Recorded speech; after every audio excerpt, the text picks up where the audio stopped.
Goeienaand, welkom by ons aandgesprekke oor God, die skepping en ons. Miskien moet jy die diere vra om jou te leer, die voëls daarbo om jou te vertel, of praat met die aarde dat dit jou leer en met die visse van die see dat dit vir jou sê. Wie van hulle weet nie, almal, dat die hand van die Here alles gemaak het nie.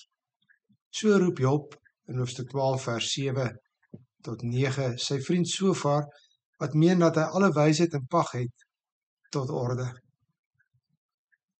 Miskien is hierdie oproep om uit en by die skepping te leer steeds baie relevant vir ons moderne mense.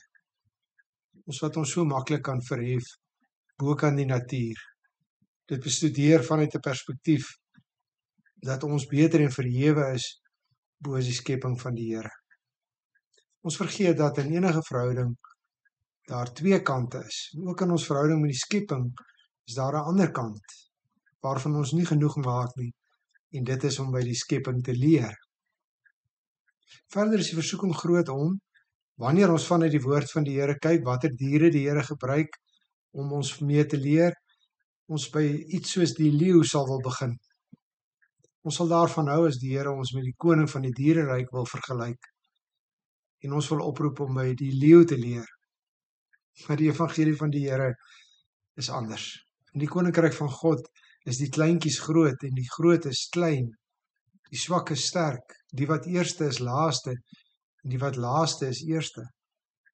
En daarom begin ons om by klein diertjies te leer. Die skrywer van die Spreukeboek, hoofstuk 30 vers 24 tot 28, sê daar is 4 goed in die wêreld wat klein is, maar buitengewone wysheid het. Mure is nie sterk nie, en tog sit hulle in die somer vir hulle kos weg.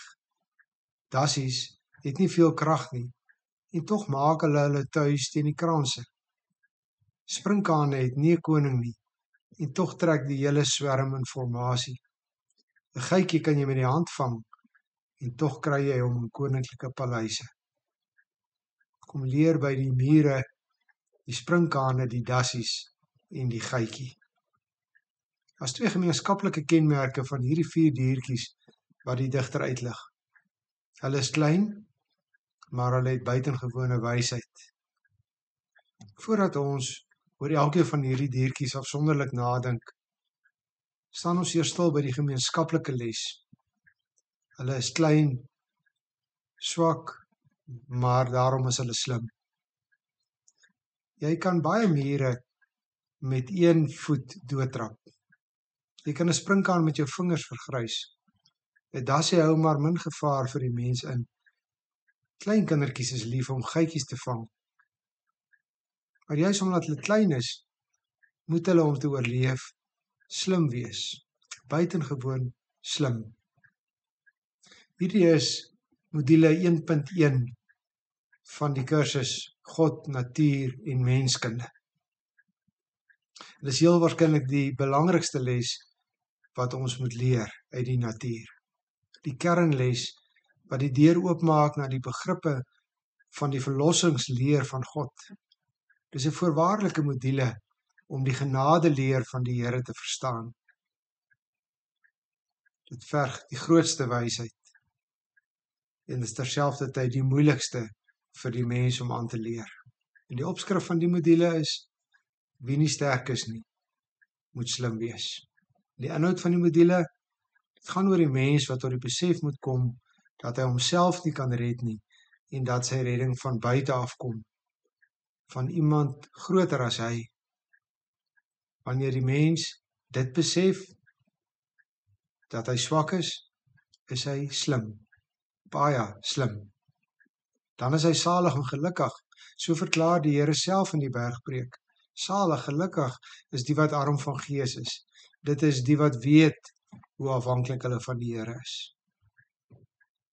Begin van ons wysheid is om te besef dat ons nie so sterk is as wat ons dink nie.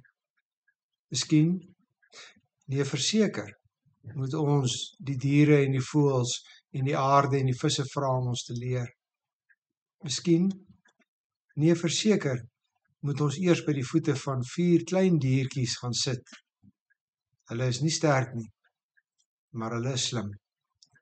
Goeienaand.